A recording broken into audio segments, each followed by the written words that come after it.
जय माता दी। मेरे सभी दर्शकों को मेरा प्यार भरा नमस्कार।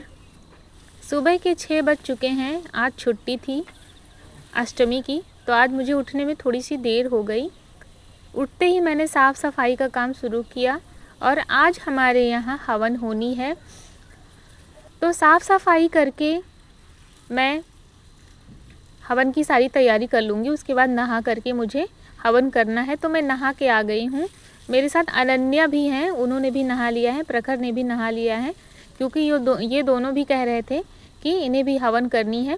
तो मैंने सबसे पहले हवन के लिए अग्नि जो है वो प्रज्वलित कर दी है, वो ताकि जो है उसमें आग बन जाए और मुझे हवन करने में आसानी हो, क्योंकि हवन करने के बाद मुझे और भी काम निपटाने हैं।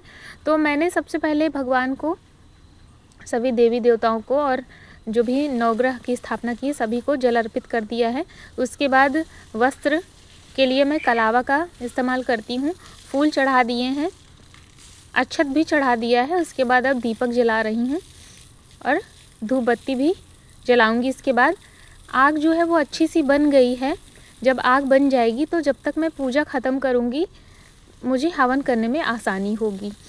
आप सभी के यहाँ अष्टमी को हवन होती है या फिर नवमी को हवन होती है, कमेंट में ज़रूर बताइएगा। हमारे यहाँ तो हम अष्टमी को ही हवन करते हैं। पारण जो होगा वो नवमी या दसवीं में जब भी बनेगा होगा, लेकिन हवन हमारे यहाँ अष्टमी को ही होती है।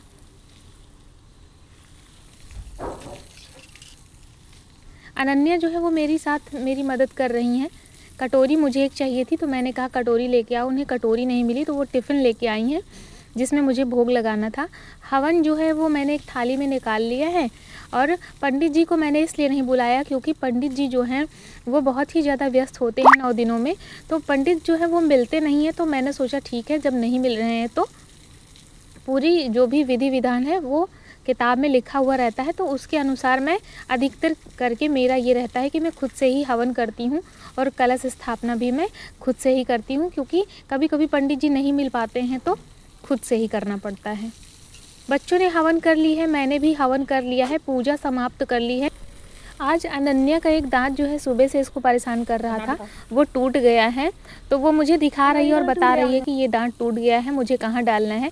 तो मैंने इन्हें बताया कि चूहे का बिल ढूंढो और उसमें दांत को डाल दो, तो तुम्हारे जो दांत है वो अच्छे निकलेंगे। तो बिल इन्हें मिल गया है, इसने दांत को इसमें डाल दिया। देखिए क्या कह रही है। अपना दांत दे दो और मेरा दांत तुम ले लो। सुबह से ही सिर में बहुत तेज़ दर्द हो रहा था, तो मैंने अनन्या से कहा कि थोड़ा सा सिर दबा दो तो आराम मिल जाए। और ये जब इस तरीके से अपने हाथों से पीटती है सर को तो बहुत आराम मिल जाता है। तो मेरी आदत है सरसों का तेल लगाने की, वो मैंने 8 दिन से लगाया नहीं है, इसलिए सर में दर्द हो रहा है। अब 2-3 दिन बाद ही सर में तेल लगेगा, तभी आराम मिलेगा।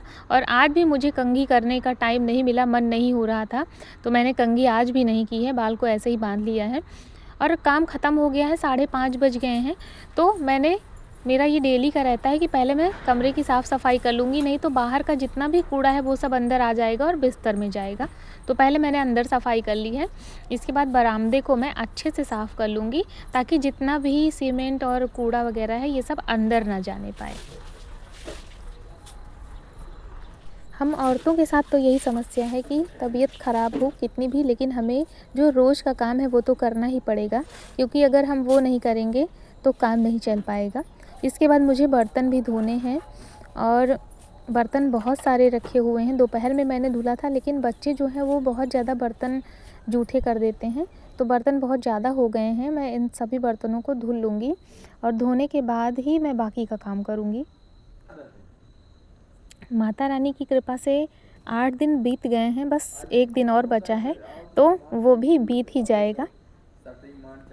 देखिए कितने बर्तन निकले हुए हैं। और ये जो बड़ा वाला कुकर है ना, इसे मैंने अभी निकाला है नवरात्रि में, क्योंकि उसमें जब मैं खाना बनाती हूँ तो ये एक कुकर फ्री रहता है जिसमें मैं कभी भी आलू जो है वो उबाल सकती हूँ। तो मैं अपने लिए एक्स्ट्रा बर्तन इसलिए इस समय पे निकाले हुए हैं, नहीं तो बाकी कम ही बर्तन रहते हैं। अब और मेरे मुंह में जो छाले पड़े हुए थे वो अभी तक सही नहीं हुए हैं, तो वही मैं हस्बैंड को बता रही थी कि आराम मुझे थोड़ा सा हुआ है। वो कह रहे थे कि दवाई कल से खाना, तो कल से मेरा व्रत ख़त्म होगा तो मैं दवाई खाऊंगी, तभी मुझे अच्छे तरीके से आराम मिलेगा। यहाँ बर्तन धोने के बाद मेरी आदत है कि मैं यहाँ पर वाइपर मार देती हूँ ताकि ये पूरा साफ़ सुथरा रहे। बर्तन धोने के बाद मैंने गैस की भी साफ़ सफाई कर ली है, क्योंकि मैंने यहाँ पे रोटी अभी सेकी थी 4 बजे।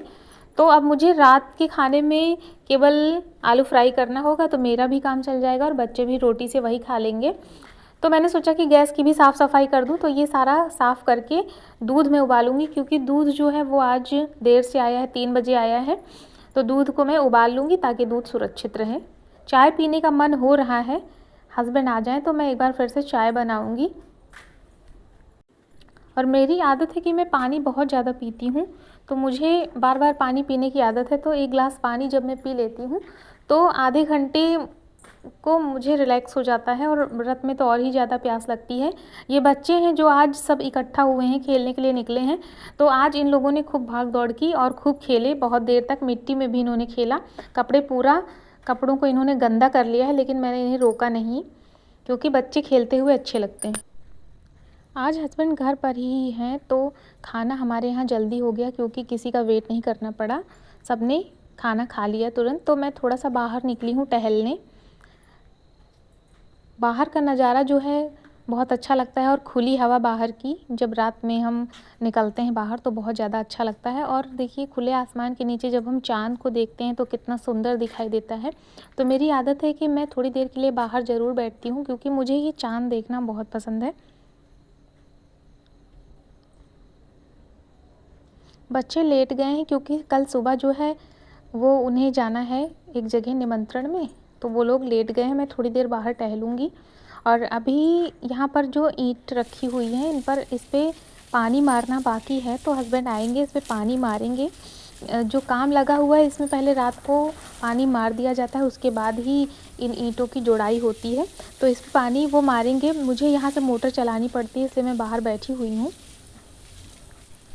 वीडियो अगर थोड़ी भी अच्छी लगी हो तो लाइक कर दिया करिए, और चैनल पर अगर नए हैं तो चैनल को प्लीज़ सब्सक्राइब कर लीजिए, क्योंकि आप सभी का सपोर्ट चाहिए इस अच्छे काम के लिए। तो मुझे उम्मीद है कि आप सभी मुझे सपोर्ट करेंगे। देखिए, ये गांव का नज़ारा है। गांव में सभी लोग सो गए हैं, क्योंकि गांव में अधिकतर ही होता है कि सभी जल्दी सो जाते हैं। इसके बाद मैं भी जाऊंगी सोने, क्योंकि मुझे भी सुबह जल्दी उठना है, और आप सब भी सो जाइए। मिलते हैं कल नए ब्लॉग के साथ। तब तक के लिए शुभ रात्रि, गुड नाइट।